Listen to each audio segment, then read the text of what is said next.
So Mike, actually, the first time I crossed paths with Mike, I called him Mr. Stufflebeam because he was an adjunct faculty member at the seminary I attended, teaching Old Testament. He's done extensive Old Testament studies. He earned his MDiv and his THM from Northwest Baptist Seminary, which also has a lot of connections to FBC here. Then went on to do some more Old Testament studies at Fuller Seminary, actually under Dr. Kaiser. For some of you who know, I mean, he's kind of a name in the Old Testament world. And he is by trade now a vice principal in the Renton School District.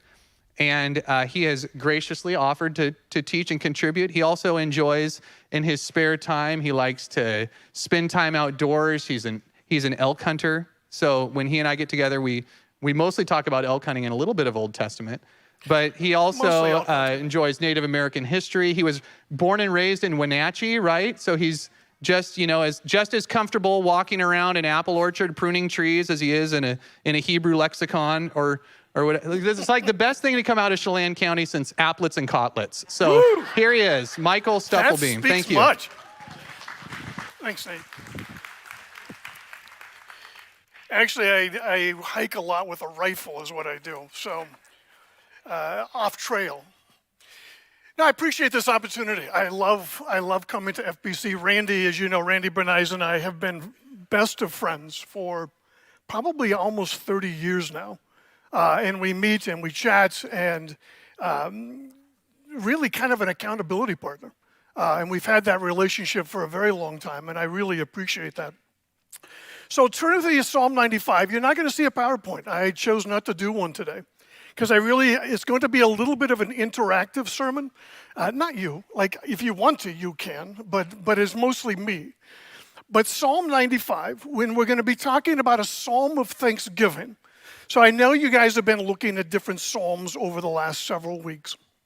And so today we're looking at another type of the psalm, which is a psalm of thanksgiving. I assume you've looked at psalms of lament and other ones. And it fits perfectly because guess what? Like Thanksgiving was like a few days ago. So psalm of Thanksgiving kind of fits, right? I like Thanksgiving. I don't know about you, but I like Thanksgiving. And it's not the food. Like as I've gotten older, like I got to be honest, like I can't eat a plate full of food and feel good about it or just feel good in my body about it afterwards. But I like the nostalgia of it. There's just something more Christmas. Thanksgiving in my family, when I grew up in Chelan County, my father was an apple orchardist and pear orchard over there, which is now Confluence State Park. If you've been over there, that was my dad's orchard at one point. So, but when I think back to Thanksgiving, I think a couple of things. One is my father and I always had the tradition to go out hunting on Thanksgiving morning. It was a big deal for us. Even when I was older and I lived on this side of the mountains, I still went over and we hunted together on Thanksgiving morning. And I know some people don't like this, but I got to be honest, like some people, they start their turkey the night before. And I remember waking up in the morning, even, as I came back, once I went to college at Moody Bible Institute, I stayed out there for Thanksgiving. Had some incredible Thanksgivings out there. But the smell of sage in the morning, like the smell of the turkey baking, like that brings very much a sense of nostalgia for me. I just love that. So I love Thanksgiving. So it makes sense that we're doing that here. We're also going to be talking about the Feast of Tabernacles, which was Israel's Thanksgiving celebration. They didn't necessarily call it that. But we're going to be looking at Psalms of Thanksgiving. So a Psalm of Thanksgiving, when we look at those throughout the book of Psalms, and we're going to talk a little bit about how the book was put together, because it fits with what we're going to be doing this morning. But the Psalm of Thanksgiving normally has three different parts. There is a call to praise. So a leader in the sanctuary, whether it was a Levite or one of the sons of Asaph, somebody would call the people to praise. So there was a call to praise. So in ours, it's going to be, "Oh, come," which is that call to praise. And then the psalmist would give us a reason why we should praise. And it's always about God and his characteristics and what he has done, what he has accomplished. We'll see that in our psalm this morning. And then it concludes with, in light of what I just said, we should praise. So call to praise, a reason to praise, if you want to use alliteration. This is what you're supposed to do. I learned that in pastor school. Call to praise, cause to praise, and then a conclusion to praise. So that's a psalm of thanksgiving. But the one we're going to look at this morning takes a bit of a different turn. And I think it's purposeful. So it's a psalm of thanksgiving. And in this psalm, so it's Psalm 95. If you want to turn to it, you also have the notes, I believe, in your the notes that I prepared. Excellent, on the bulletin. So Psalm 95, Psalm to praise. And when I first talked to Nate about this, I was actually thinking about doing Psalm 95 and Psalm 96. But once I got into Psalm 95, it's like all of a sudden it took over. And I'm like, yeah, I don't have time for 96. We're going to look just briefly at that. So from early Christianity, Psalm 95 was called the Venite, which is really just Latin for "O come." So it was called the Venite. And the psalm has a bit of a strange history. So as you know, probably, in the mid-1500s, about 1534, British Parliament passed what they called the Act of Supremacy. And what that did is it transferred the power of the Pope to the king, right? Because remember, King Henry VIII wanted to get divorced and do other things, and so the Pope said, you can't do that. So he said, why don't we just invent our own church, and we'll make it work for me. So in this one, we'll be able to get divorced, and you know the history of Henry VIII. So the Act of Supremacy, they transferred control of the Catholic Church from the Pope to the king, and what they did is they wrote their own liturgy, and it's called the Book of Common Prayer. And the Book of Common Prayer in Britain, the morning psalm was the Venite, Psalm 95, O come. So you've got this idea, Psalm 95, morning prayer, was part of the Book of Common Prayer. Matter of fact, in 1539, there was another act that was passed by Parliament. It was called the Act of Conformity. If you did not worship using the Book of Common Prayer, guess what? It was life imprisonment if they caught you worshiping outside of the Book of Common Prayer. Kind of crazy, right? So the Venite. But now, as you know, what was the Church of England came to America. And it came to America during the time of Enlightenment. And with Enlightenment, as you know, there was we don't want to talk about the bad stuff of God. God is love. God is wholeness, brotherhood of man. Everything is peaceful and lovely and good. So when the Episcopal Church, which is the Church of England in the Americas, wrote their Book of Common Prayer, they also started their Book of Common Prayer. The morning prayer was the Venite, O come. But they chopped off some of the verses. So they went through verses 1 through 7, and then they eliminated the last 4 verses and just threw in some from Psalm 96. And what they called them, they said they picked it up, parts of 96, it leaves out what was called the 4 distasteful verses. And so that's why the title of the sermon is a distasteful psalm of thanksgiving. Because I think they're purposeful. Well, again, that makes sense, the inerrancy of God and all of that. But it's purposeful because it shows us the flip side of thanksgiving. So thanksgiving is literally just giving thanks to God, right? But there's a flip side to that, which is what? Not giving thanks to God for what he has done. Ingratitude. And so the psalmist, in writing this psalm of thanksgiving, purposely kicks in the end and says, let me show you the other part of thanksgiving, which is choosing not to give thanksgiving for what God has done or what God is doing. That's what thanksgiving is. And so they kicked him out because it's much more common to talk of God's love. So we're going to look at the psalm, but we're also going to pick up those 4 distasteful verses as well. So as I said, verses 8 through 11 in this psalm are just as much about thanksgiving as verses 1 through 7. It is ingratitude, a failure to give God what is due for what he has done or for what he is doing. So a little background. So I'm sure that Nate, because he was a student of mine, he would have learned this. So if he hasn't, that is either my failure or Nate's failure, one of the two. The book of Psalms was collected over a period of time. It's not like some of the books that were just written, right? It was collected over a period of time, and they're actually organized into books. And we're in book 4 of the book of Psalms out of 5. And one of the themes of this in book 4, that when they were collected, was the kingship of God. And we're going to see that and talk a bit about that this morning. So we're at book 4.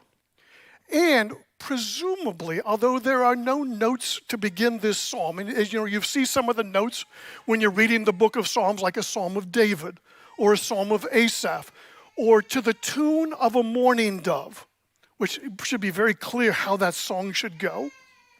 Those aren't necessarily inerrant, but they kind of give us a clue about what's going on. Nothing here in verse 95, but tradition, Psalm 95, but tradition tells us that it was probably written around the Feast of Tabernacles. So do you remember the Feast of Tabernacles? It was instituted during the wilderness experience of Israel. And the Feast of Tabernacles was a time when it was a harvest festival.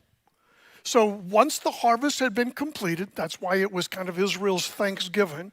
Once the harvest was completed, the people would spend 7 days, from a Shabbat to a Shabbat, a Sabbath to Sabbath.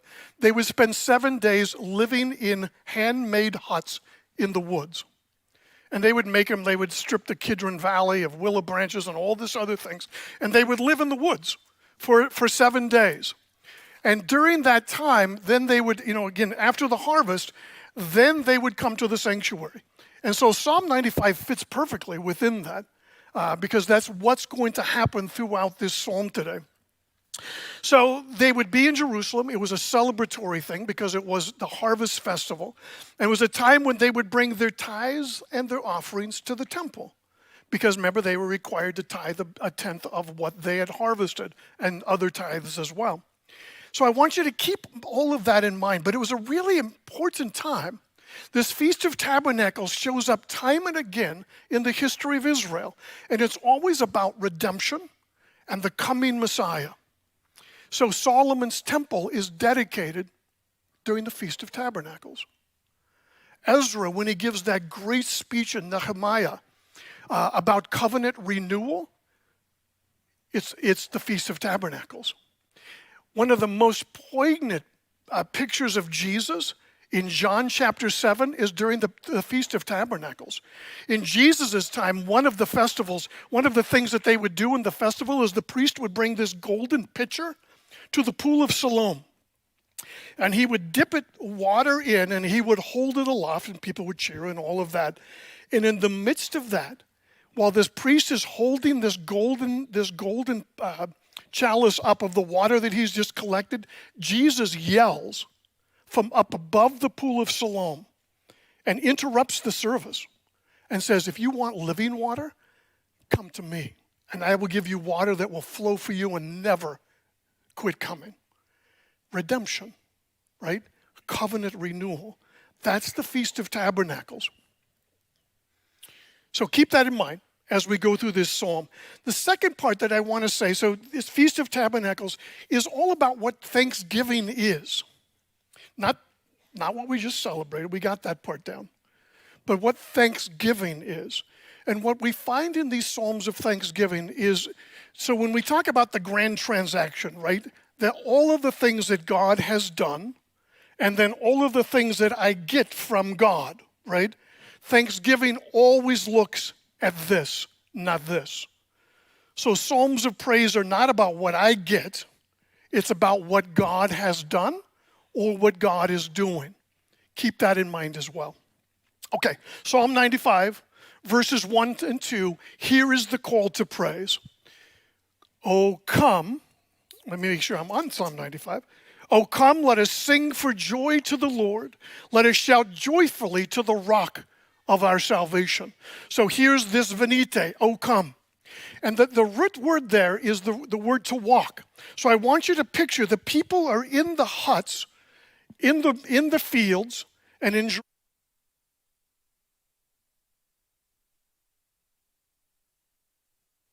come on, let's go. So he's calling the people from the huts to go to the sanctuary. That's the imagery here. So halak, come on, walk. We're going to get up and go. So it's, oh, come, let us shout or sing for joy to Yahweh. A couple of things. So the beginning of the journey to the sanctuary, they may have had their tithes and their offerings in their hand while they're doing this, but the leader is calling them to come to the sanctuary. It could be the temple at this time. It could have been the tabernacle prior to the temple, but it's to bring them to the very face of God with their offerings. Because you don't approach God empty-handed. You come to God with something, whether it's your thanksgiving or whether it's your sacrifice of thanksgiving. Living out in the fields to commemorate the wilderness, so the leader is calling them from their booths to go to Jerusalem, because in the Feast of Tabernacles, it was one of 3 festivals that every male was required to return back to Jerusalem and celebrate. So every living male had to be there. So now he's calling them forth to go to the sanctuary. So, oh, come, let us sing for joy to Yahweh. Now, the word sing there, like we just sang a song, right? And that's in our minds, that's what we think. But it's in a form of the verb, peel intensive. It's in a form of the verb that intensifies the meaning. This is not just singing. This is shouting out loud to Yahweh. It is full-bodied worship. So when you think about that, you think about, go back, and you've seen, visions in the Middle East of when they are celebrating and they're jumping up and down and yelling and screaming and all of that. That should be in your head. Not quiet singing, but absolute full-bodied, boisterous celebration. Sing to Yahweh. Shout for joy to Yahweh. A full-bodied shout, unrestrained praise. And notice it's to Yahweh, not Elohim. We're going to see Elohim in a moment, but it's to Yahweh, the covenant God of Israel. Because part of the Feast of Tabernacles, as we saw with Solomon and Ezra, Christ himself, is calling them back to that covenant relationship that God had made with Israel in the beginning. So shout for joy to Yahweh, the covenant of the Old Testament. We're going to look at that in just a second. But the joyfully, let us shout joyfully. And that word, when you look at it, used in other contexts, it was a war cry. So that's the picture in your head. It's not a quiet singing. It's not, and it's usually done with instruments as well, but it's loud and boisterous. It's calling the congregation that's loud and rowdy. Let's go. It's time to praise Yahweh, the God who created that covenant for us. So let's shout for joy to Yahweh. Let us shout joyfully to the rock of our salvation. So jubilant shouting, not like our tame singing. Jubilant shouting to the rock of our salvation. So if indeed this is the Feast of Tabernacles, the rock would be the narrative from Exodus 17. So, and this is good poetry here. Remember, shout for joy to Yahweh, shout joyfully to the rock of our salvation. So Yahweh is the rock of our salvation. So if you go back, if you turn to Exodus 17, this is the narrative that's going to come back in this psalm as well. So in 17, if you remember what has happened at this point in the wilderness, they've left Egypt. First thing, they don't have any water. So God Moses throws a log into the water and it becomes sweet. So the people complain about not having water. Then they go a little bit farther and they don't have any food.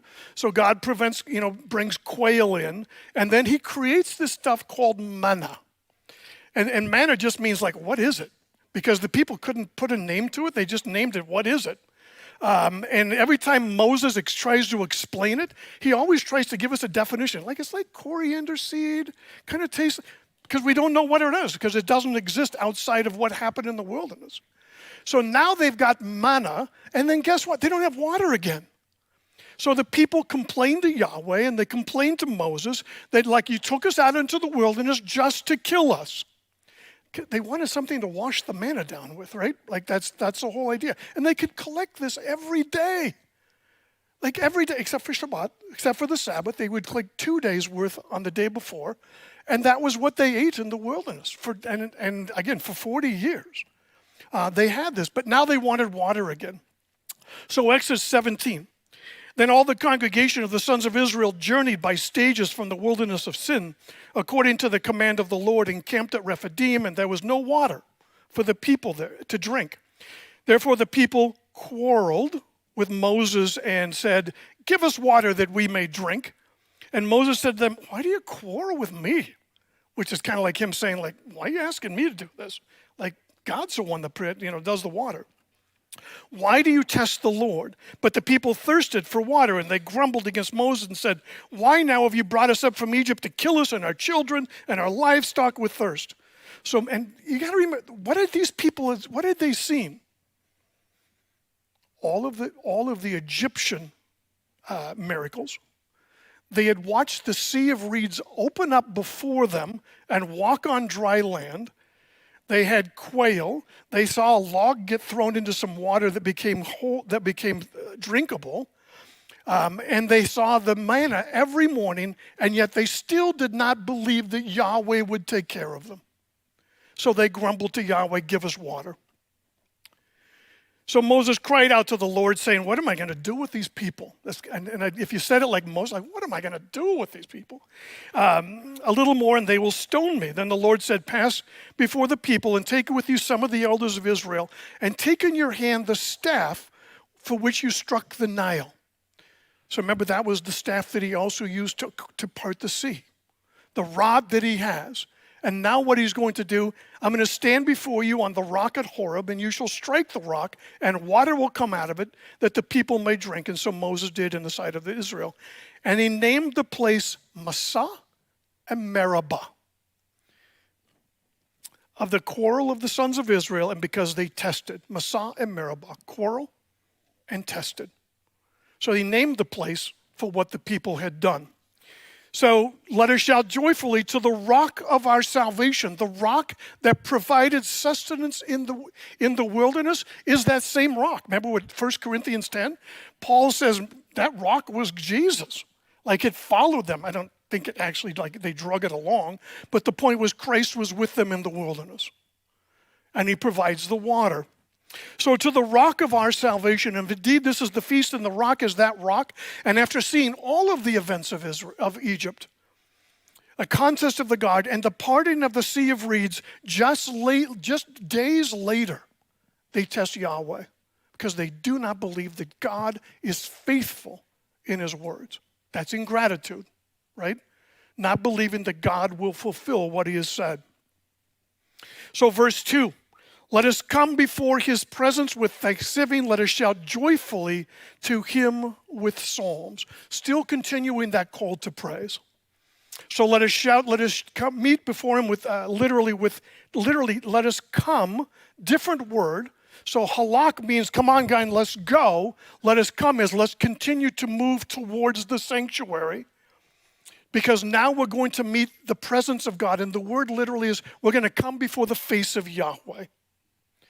Now, again, that's amazing when you think about it, like you're going before the very face of God. That was the Holy of Holies in the sanctuary. And so in the word for thanksgiving there is a word that's used in the Old Testament, not just of a song, but also of a sacrifice. Like you did not come with thanksgiving without something in your hand. It's interesting, it's also a confession of sin. Remember the story of Joshua and Achan? And Achan had stolen the material from Jericho. And, they finally cast lots, and it comes to Achan's family. It comes to Achan. And what Joshua says to him is offer a praise of confession. Same word. It's that confession of what you had done to God. That's the word, thanksgiving. So it's a sacrifice. It's a song, but it's all directed to the person of God and what God has done. Let us shout to him with psalms. This is the word, of course, from the Psalms that we're looking at. So that's the call to praise. So you've got let us rowdily yell, scream, war cry to Yahweh, to the rock of our salvation, the one who's provided for us in the past. He brings up one element of what God had done to be faithful to his part of the covenant agreement. And we'll talk a little bit about that in a moment. Now we come to the cause of praise. So we have the call to praise, now the cause to praise. This is verses 3 through 5. Verse 3, why should I shout joyfully to Yahweh? Because he's a great God and a great king above all of the gods, in whose hands are the depths of the earth, and the peaks of the mountains are his also. The sea is his, for it is he who made it, and his hands formed the dry ground. Why do we sing praises to Yahweh? First of all, because he is the creator and the sustainer of life. But there's a little bit of a double meaning in these verses here. You have to understand the nature of Israel primarily throughout its whole history, is although we see some of the good parts in some of the teachings of the Old Testament, by and large, Israel never adopts the covenant agreement. They never believe in Yahweh. They worship Baal and the Ashtoreth and any other of the false gods that they could get their hands on, and that was the vast majority of the Israel. There was only a small remnant that actually believed in Yahweh and did the things that they were supposed to do. So what you have here is a bit of a polemic against the gods of Canaan, because that's what they worshiped. The vast majority of them may have come to the sanctuary, but most of them had Baal sanctuaries in their home. Or they went to the temples of Baal, which was throughout Israel, that they were supposed to eliminate. So he says, for this is the reason why we're going to praise, Yahweh is a great God. Now, the great God of the Canaanites was El. This is Elohim. But El was a doddering old fool. When you read the Canaanite literature, the god El was kind of an old dude who kind of forgot things, didn't know how to do things, and it was really Baal who was the god. But Yahweh is the great El. He is the supreme El, in contrast to the El of the Canaanites, and a great king over all of the gods. Now, doesn't that strike you a little bit when you hear that? It should. Of like, wait a second, why is he saying that God is better than all of the other gods? Does that mean that there are other gods? Did you not think that? Okay, maybe it was just me. Maybe I'm just the weird one. I think it's written here again. This is a polemic. That God is greater than all of the gods. Not that the other gods exist. He's writing to a group of people who believe that the other gods exist.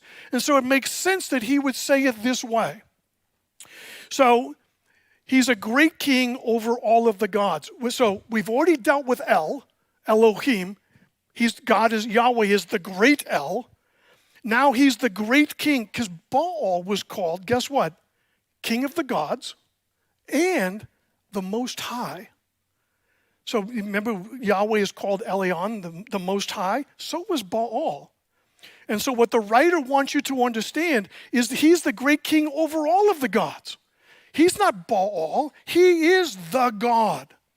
And he's not trying, again, if he were to write this to us in the 21st century, he's like, yeah, there's no other gods, so don't even worry about that.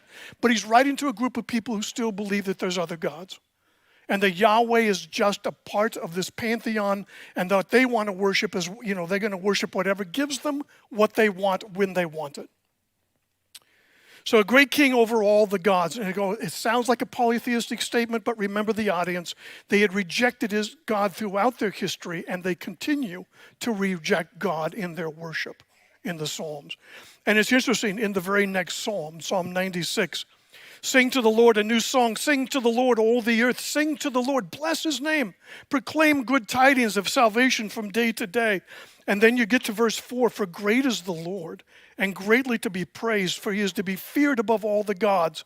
And this is kind of another one of those play on words. It doesn't come out in English. For the gods, Elohim, of the people are Elohim. They're nothing. So the gods of the Elohim are Elohim. They're nothing. They're emptiness. There's nothing there. They don't exist. That's the theology. But in Psalm 95, he's writing to a group of people who've just been collected from their huts, moving towards the sanctuary. So it makes sense. Hey, look, I'm going to tell you, Yahweh is the true king of the gods, not Baal. He is the Most High, not Baal. Yahweh is the king of the gods. So this is that covenant theme, the kingship. So Israel, as you know, and I'm sure that this has come up before, Israel entered into a covenant relationship with God in the wilderness. And it was a very common covenant relationship that was known throughout the ancient Near East. The Assyrians had the same type of covenant, and it was called a king servant or a suzerainty vassal treaty. And Israel entered into that at Sinai. So when they're at Sinai, it's introduced. We know the stipulations as the Ten Commandments. But in this covenant agreement, there was always a historical prologue where it related what the king had done in the past for the people. And then there was the stipulations. This is what I've done. This is how you're supposed to live up to your part of the agreement. And then this is what happens if you don't and if you do.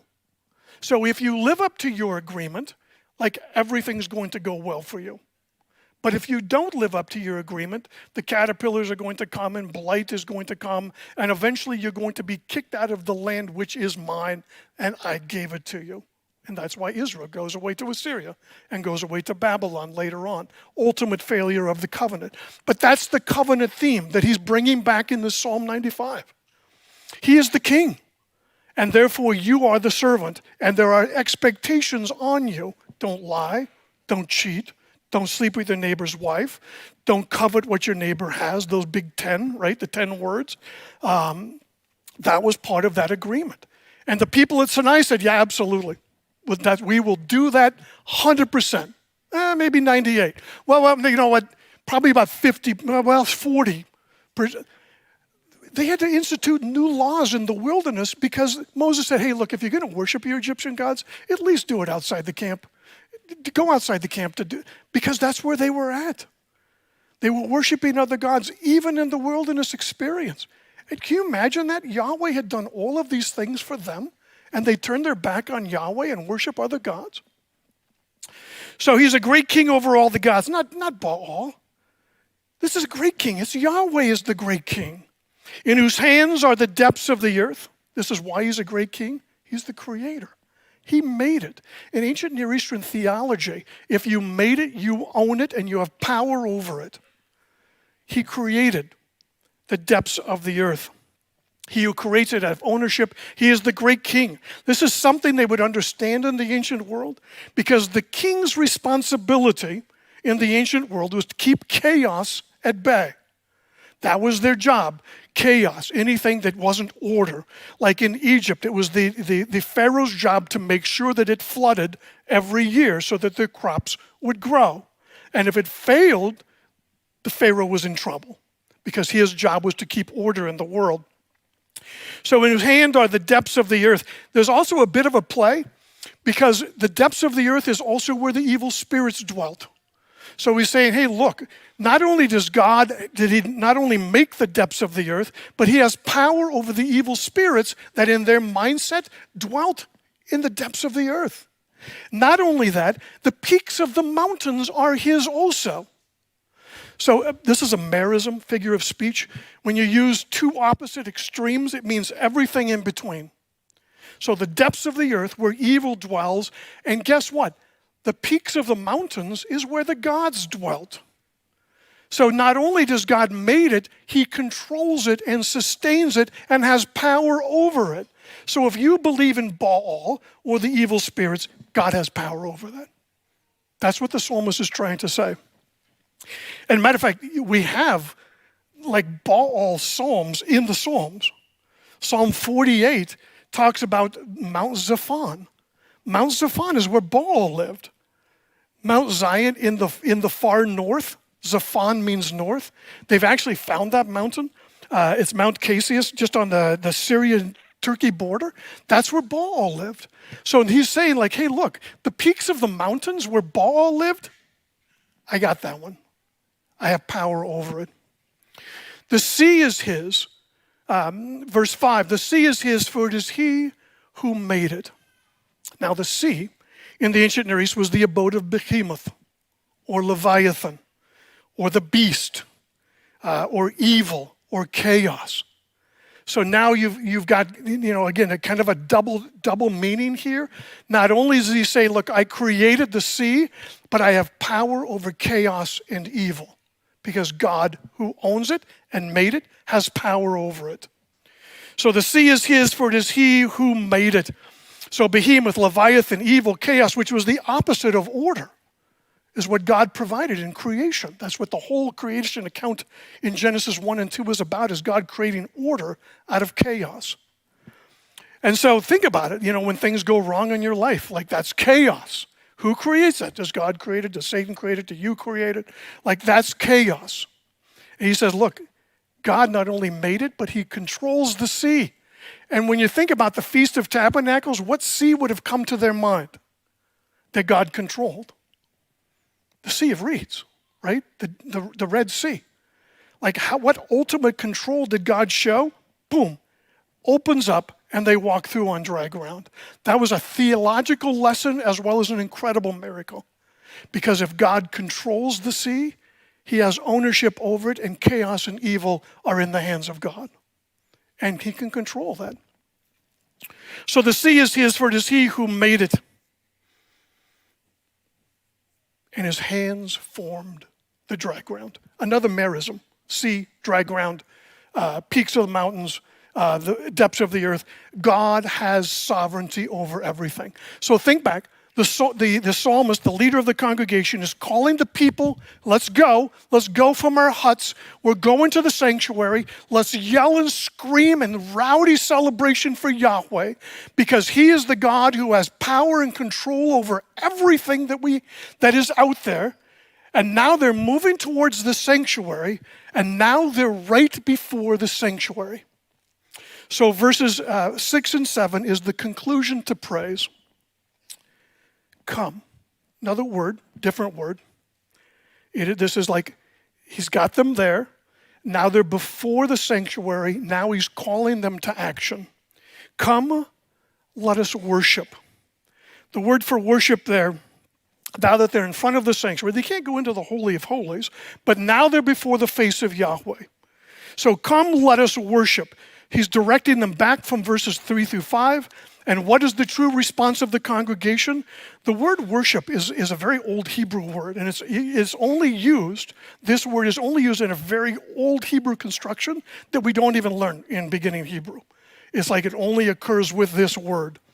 And but it refers to bowing one's knees and your face to the ground. I don't know if this is going to be picked up on the camera or not, but this is it. This is how you approach Yahweh. Face to the ground, head to the ground, and your hands are open before Yahweh. That's worship. But it's not just the posture, right? It is an attitude of the heart, which is what the psalmist is going to tell us in a moment. I can do posture all day long, and my attitude of the heart can be just as evil as anyone else. But it's an attitude of the heart that brings me before Yahweh in worship. So let us bow down, which is to put your head on the ground, humble act of submission, to hear to God, bow your knees, worship, much like the New Testament word proskuneo, which means to worship, which means to kiss the feet of. In other words, you are face down, and this is the way you approach the king. Whether it was God as king, or whether it was an earthly king, you never look the king in his eye. That would not be good for you to do that, because most of the time that means that you are probably not going to survive for a couple of more minutes. You never approached. You went to a king with your face in the dirt, and most of the time you went there to seek blessing from the king. So let us worship. Let us get on our face before Yahweh, head to the ground. Let us bow down. A true response to God, the king. Same actions as one would approach the king, as I said, a king in the ancient Near East. It's used of bending the knee. Let us kneel. So now he's said to get on your face 3 times. In Hebrew, when you repeat something 3 times, it's equivalent to our superlative. In other words, you better do this. This is the absolute appropriate action when you approach the face of God. You are on your face before God, hands open and ready to hear what God has to say.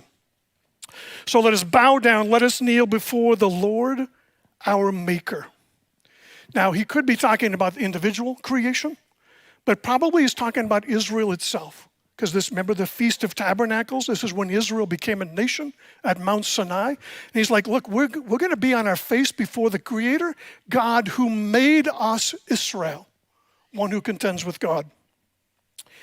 Maybe the maker of each individual, I said that, but the covenant God is king and they are his servants. Thus the second part of the verse, for he is our God and we are the people of his pasture. The idea of God is king, or you are our God and we are your people, covenant relationship. Throughout the Old Testament, the writers use this as a way to refer back to the book of Deuteronomy, which is the ultimate covenant document of the Old Testament. It is the document that the people of Israel do with Moses before going into the land of Israel, what would become the land of Israel, the land of Canaan. But that's the covenant document. And it refers us back. You are our God and we are your people. But he switches the idiom a little bit.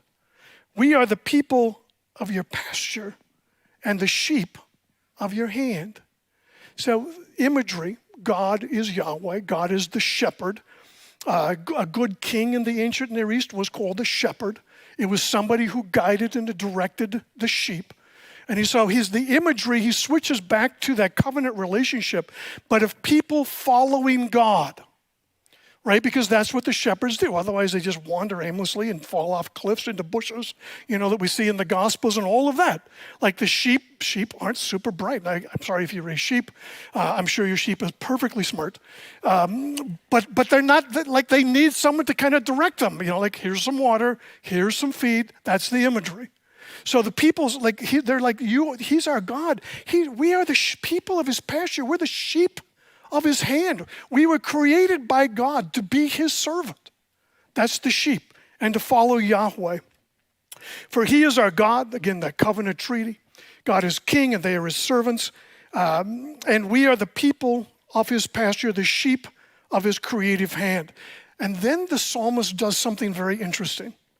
He puts a note of conditionality here. So all of what I have just said is true, that he is our God, and we are the sheep of his pasture, if there's the conditionality. And it's still the leader of the congregation. And remember, the congregation is on their face before Yahweh at this point. And the leader of the congregation is calling them to covenant renewal. Here's the conditionality. If you want to have God as king and you as a shepherd being guided by a loving king, here's the condition. If you will hear his voice. Conditionality. The sheep shepherd only works if the people listen to the voice of the shepherd. And the voice is interesting because this is the words. Listen to the words, the voice, what the shepherd has to say. This is Deuteronomy 6:4, right? Hear, O Israel, the Lord your God, the Lord is one. And then after that, he's like, if that's true, man, you should tell this to your kids and your grandkids. You should wear this on your wrist and your forehead, because if it's true, you better believe it, and you better live like that. That's the conditionality here. If you listen to his voice. To listen means not just with our ears, but to hear and to do in response to that, which again comes back to worship again. So again, there are two words for worship in the New Testament. It's here. We see it in Isaiah chapter 6. After Isaiah sees this amazing vision of God, right? And he's like, oh man, I'm dead now. Like one of the cherubim come over and touches his lips and all of that. And what does Isaiah do right after that? Because God says, man, I wish there was somebody who could go out and preach for me. Isaiah's like, me, pick me, right? That's worship. First, you have the proskuneo, where you're on your face before God. And then you have what is your reasonable service, latria, which means, what do you want me to do now? because I'm on my face. What do I do now? So if you listen to the words, then indeed you are a sheep of God's shepherd. So now the leader is calling them to kind of a covenant renewal. I said that. Here they are on their face before God, and the leader's saying, obey the stipulations of the covenant. Don't lie, don't cheat, don't have other gods before me like Baal and Ashtoreth and all of the other gods that you're worshiping outside of the sanctuary. And now God speaks. So remember, they're before the king, and you're anticipating the king to give you blessing, right? So you're waiting for God to say, well done, thou good and faithful servant, or whatever God is going to say. That's not what God says. Now the leader of the congregation is no longer leading the psalm. God is speaking from the sanctuary. So they're on their face before God, and God speaks. Do not harden your hearts like at Meribah, as in the days of Massah in the wilderness. We read that in Exodus 17. He's like, don't be like your forefathers. Now he's talking to the current people who are on their face before him. God speaks, and the interruption is purposeful. In the midst of their celebration, thinking that now they're going to receive this blessing, they brought all of this stuff before God. God reminds them of their past failures and probably their present failures as well. In a time of their test of loyalty to the covenant, they walk away from the face of God. That is ingratitude, the opposite of thanksgiving, not acknowledging God for what he has done or for what he is doing. They walk away. So Meribah in Exodus 17, quarrel, all of the miracles and act of God in Egypt. The imagery is they stiffened their necks. So think of the imagery of bowing down. You can't get them to bow down. That's the stiffened neck. They don't bow down.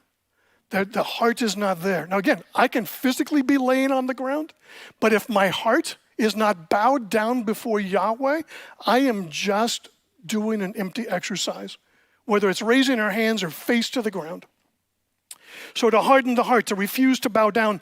Notice that they had physically bowed before God, but true worship is not in the posture, but the attitude of the heart in full obedience, full submission to God. As in the days of Massah in the wilderness, what Moses tells us in the book of Numbers is after that first generation died away for those 40 years, the second generation do the exact same. They go into the wilderness, they're starting their way to Canaan, and just a few days into that, they're like, we want water. And remember what happens in Exodus 20? This is where Moses is supposed to talk to the rock, and what does he do instead? Those stupid people, I'm not sure what he said. But for some reason, God says, we're done. Moses, I'm sorry, you will not see the promised land. You imagine how disheartening that would be. First generation, they're already dead and buried someplace in the wilderness. But now Moses is told he can't go. So he said, as in the days of Massah in the wilderness, repetition of failure, bookends of failure. When your fathers tested me, same word we saw in the book of Exodus 17, that they tested me. They're testing me. What is it Yahweh said? The word of use of people testing Yahweh either by forgetting his works on their behalf and calling into question God's covenant faithfulness, because in the Susan Tree Vassal Treaty, the people had responsibilities, but so did God. That's the word chesed, covenant faithfulness. God is always going to fulfill his part of the covenant deal, always. He is always faithful, and the two words chesed and emet are oftentimes in unison throughout the scriptures. God is chesed, which is kind of an untranslatable word for us, and always faithful. And the people did not believe that. And they acted like he did not. So they tested me in the wilderness by forgetting his works and calling into question his chesed, and by directly violating his commands.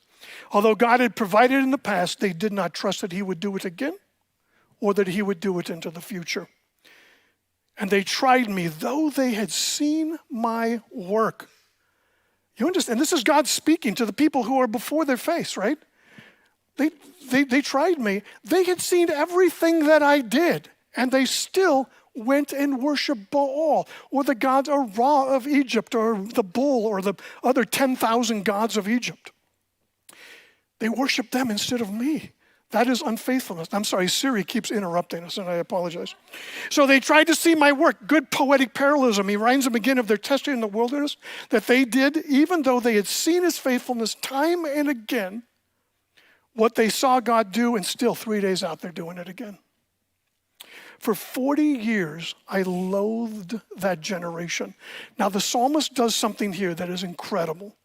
So I'm sure Nate and Bruce and the others preaching have been talking about, parallelism in the poetry.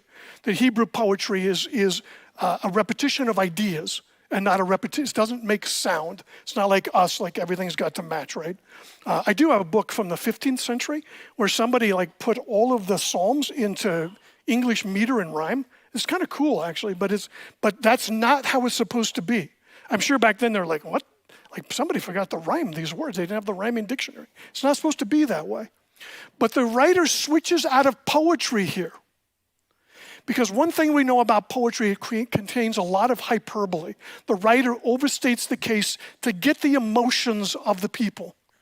And so what the writer wants to make sure you understand and what they understood, so he switches from the narrative of the genre of poetry to narrative. Because he wants you to understand that this is a historical truth that I'm relating to you and not some simple hyperbole. I loathe them in the wilderness. For 40 years, I loathed them.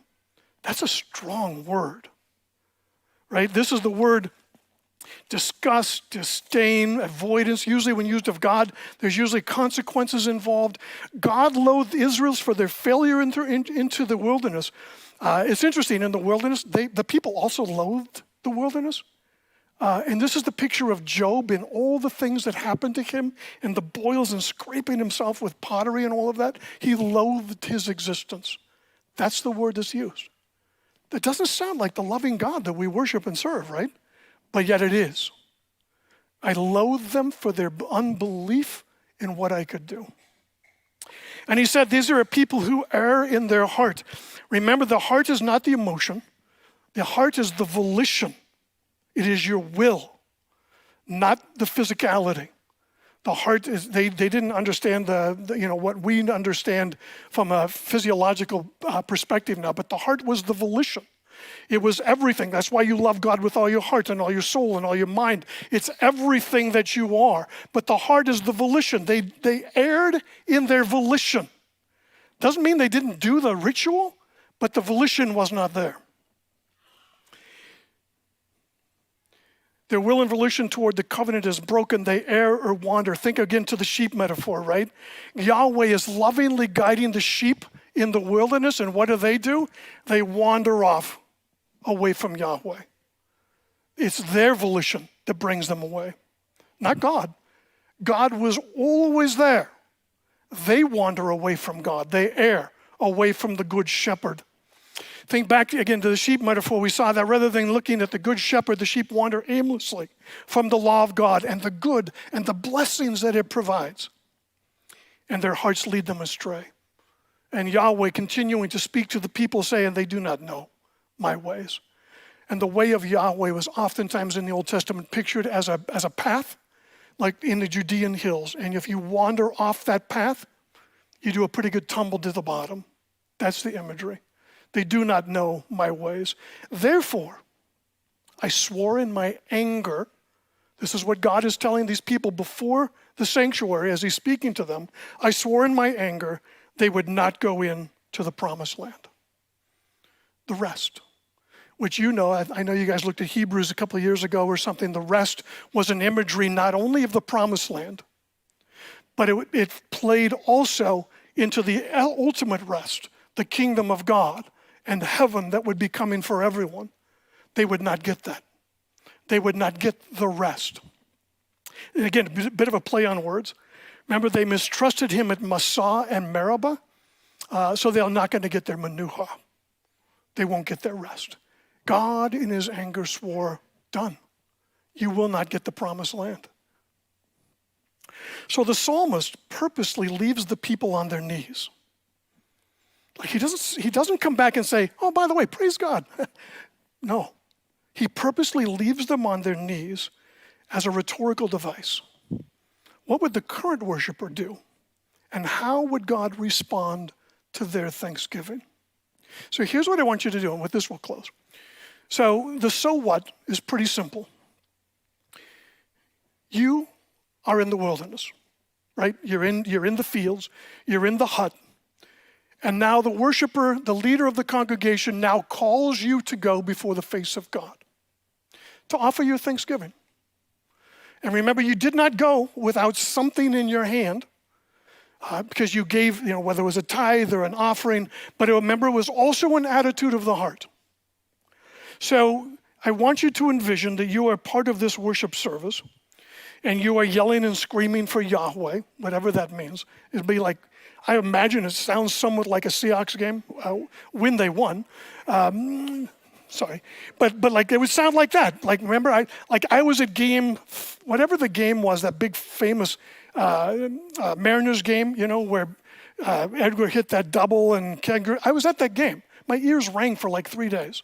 It was loud. That's what I worship. That's what I believe their worship was like. And now he's leading you now towards the sanctuary, and in proper obedience, you put your face to the ground. I'm just going to ask you a couple of questions. What would God say to you? How would he respond to your worship?